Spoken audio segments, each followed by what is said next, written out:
ನಮ್ಮ reporter Anand P ಬೈದನಮನೆ ನಮ್ಮ ಜೊತೆ ನೇರ ಸಂಪರ್ಕದಲ್ಲಿ ನ್ಯೂಸ್ ಡೆಸ್ಕ್ ನಿಂದ ಜಾಯಿನ್ ಆಗಿದ್ದಾರೆ.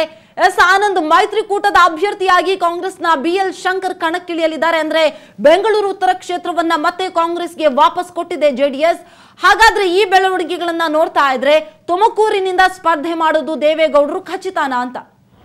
ಹಳೆ ಮೈಸೂರು ಭಾಗದ ಬೇರೆ ಬೇರೆ ಲೋಕಸಭಾ ಕ್ಷೇತ್ರಗಳಿಗೆ ಹೋಲಿಸಿದರೆ ಬೆಂಗಳೂರು ಅಂದರೆ ರಾಜಧಾನಿ ಬೆಂಗಳೂರಿನಲ್ಲಿ ಕಾಂಗ್ರೆಸ್ ತಂದೆ ಆಗಿರುವಂಥ ಸಂಘಟನಾ ಶಕ್ತಿ ಇರುವಂಥ ಕಾರಣಕ್ಕಾಗಿ ಈ ಕ್ಷೇತ್ರದ 3 ಕ್ಷೇತ್ರಗಳಲ್ಲೂ ಕೂಡ ಕಾಂಗ್ರೆಸ್ ಅಭ್ಯರ್ಥಿಗಳು ಕಳೆದ ಲೋಕಸಭಾ ಚುನಾವಣೆಯ ಸಂದರ್ಭದಲ್ಲಿ ಸ್ಪರ್ಧೆಯನ್ನು ಮಾಡಿದರು. ಆದರೆ ಮೈತ್ರಿಕೂಟದ ಭಾಗಿದಾರ ಪಕ್ಷವಾಗಿರುವಂಥ ಕಾಂಗ್ರೆಸ್ ಮತ್ತು ಜೆಡಿಎಸ್ ಈ ಬಾರಿ ಜಂಟಿಯಾಗಿ ಚುನಾವಣೆ ಎದುರಿಸ್ತಿರುವಂಥ ಹಿನ್ನೆಲೆಯಲ್ಲಿ ಬೆಂಗಳೂರು ಉತ್ತರ ಲೋಕಸಭಾ ಕ್ಷೇತ್ರವನ್ನು ಮಾಜಿ ಪ್ರಧಾನಿ ದೇವೇಗೌಡರು ಸ್ಪರ್ಧೆ ಮಾಡ್ತಾರೆ ಅನ್ನುವ ಕಾರಣಕ್ಕಾಗಿ ಜೆಡಿಎಸ್ಗೆ ಬಿಟ್ಟುಕೊಡಲಾಗಿತ್ತು.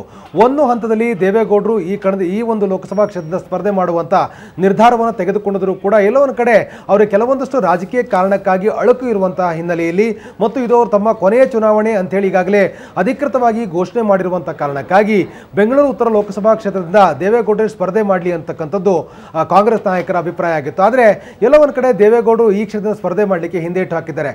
ಅವರು ಪಕ್ಕದ ತುಮಕೂರು ಲೋಕಸಭಾ ಕ್ಷೇತ್ರದ ಸ್ಪರ್ಧೆ ಮಾಡಲಿಕ್ಕೆ ಬೇಕಾಗಿರುವಂತಹ ಎಲ್ಲ ಪ್ಲಾನ್ ಆಫ್ ಆಕ್ಷನ್ಗಳನ್ನು ಮಾಡ್ತಾ ಇದ್ದಾರೆ.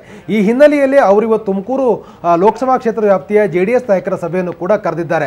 ಇದರ ಬೆನ್ನಲ್ಲೇ ಈಗ ಮೈತ್ರಿಕೂಟದ ಅಭ್ಯರ್ಥಿಯಾಗಿ ಬಿಎಲ್ ಶಂಕರ್ ಅವರನ್ನ ಕಣಕ್ಕಿಳಿಸಬೇಕು ಅನ್ನುವಂಥ ನಿರ್ಧಾರವನ್ನ ಅಂತ ಒಂದು ಸಂದೇಶವನ್ನ ಇವತ್ತು ದೇವೇಗೌಡರು ಬಿಎಲ್ ಶಂಕರ್ ಅವರಿಗೆ ಕೊಟ್ಟಿದ್ದಾರೆ. ಬಿಎಲ್ ಶಂಕರ್ ಒಂದು ಕಾಲದಲ್ಲಿ ಜನತಾ ದಳದ ರಾಜ್ಯ ಅಧ್ಯಕ್ಷರಾಗಿ ಕೆಲಸ ಮಾಡಿರ್ತಕ್ಕಂಥವರು ಮತ್ತು ಬೇರೆ ಬೇರೆ ಪಕ್ಷದ ಬೇರೆ ಬೇರೆ ಹಂತಗಳ ಕೆಲಸ ಮಾಡಿರುವಂತಹ ಹಿನ್ನೆಲೆ ಅವರನ್ನ ಮೈತ್ರಿಕೂಟದ ಅಭ್ಯರ್ಥಿಯಾಗಿ ಕಣಕ್ಕಿಳಿಸಬೇಕು ಅನ್ನುವಂಥ ನಿರ್ಧಾರವನ್ನ ತೆಗೆದುಕೊಂಡು ಅವ್ರಿಗೆ ಈ ಕುರಿತಾಗಿರುವಂತಹ ಸೂಚನೆಯನ್ನು ಈಗಾಗಲೇ ಕೊಡಲಾಗಿದೆ. Samira, okay, thank you Anand ತಮ್ಮೆಲ್ಲ ಡೀಟೇಲ್ಸ್ಗೆ.